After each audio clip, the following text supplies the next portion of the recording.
Bintang golf dunia Tiger Woods berkata dia akan berehat seketika untuk mendapatkan rawatan dan memberi tumpuan kepada kesihatannya selepas ditahan kerana memandu di bawah pengaruh bahan terlarang di Florida minggu lalu. Dalam kejadian itu, kenderaan utiliti sukan SUV dipandu Woods merempuh trailer yang sedang ditarik oleh pikap berhampiran kediamannya di Jupiter Island pada Jumaat lalu 27 Mac.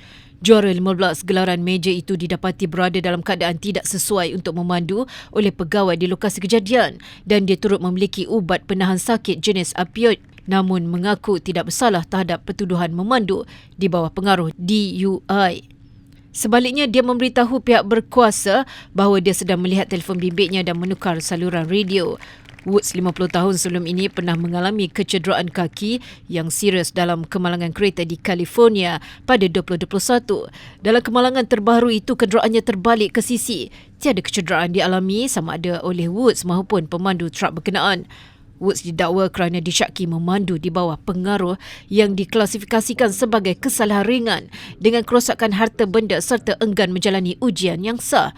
Woods membayar ikat jamin dan dibebaskan dari penjara Martin County pada malam Jumaat. Dia turut mengetepikan prosiding pertuduhan yang dijadualkan dan menuntut perbicaraan oleh juri.